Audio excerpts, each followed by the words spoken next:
ফারাক্কা চুক্তিকে জাতিসংঘে উত্থাপন করেছিলেন, যার ফলে ভারত বাধ্য হয়েছিল আমাদের সাথে আলাপ আলোচনার মাধ্যমে চুক্তিতে উপনীত হওয়ার জন্যে।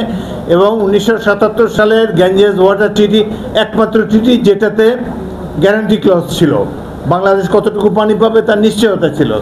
আগামী দিনে যে আগামী বছরে এই চুক্তি 30 বছর মেয়াদী চুক্তি শেষ হয়ে গেলে নতুন একটি চুক্তি করার প্রয়োজনীয়তা অনুভূত হবে। সেখানে ইনশাল্লাহ যেই দলই ক্ষমতায় থাকুক তারা নিশ্চয়ই চেষ্টা করবে সেই চুক্তিতে যেন একটি গ্যারান্টি ক্লজ থাকে।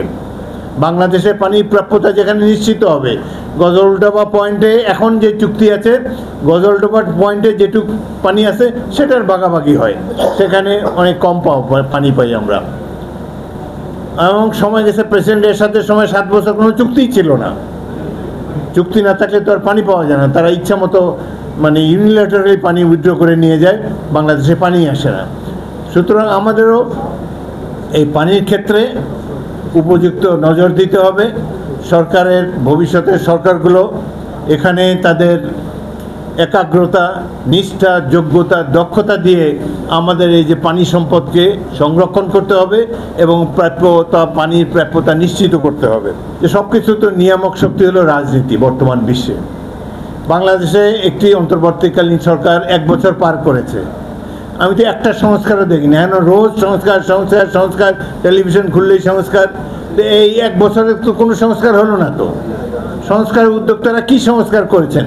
তারা বলেছেন 53 বছর তো রাজনৈতিক দল ক্ষমতায় ছিল, তারা কিছুই করতে পারে নাই। কিছুই করতে পারে নাই।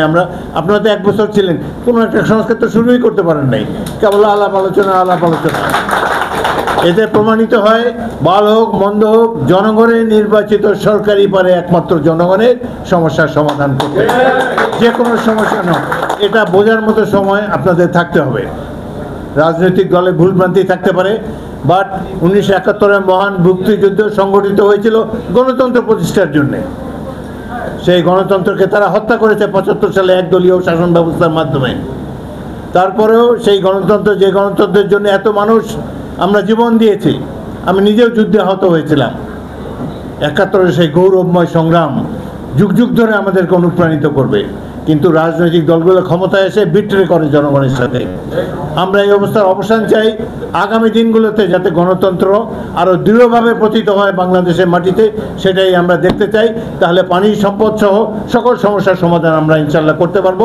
আপনাদের সবাইকে অসংখ্য ধন্যবাদ।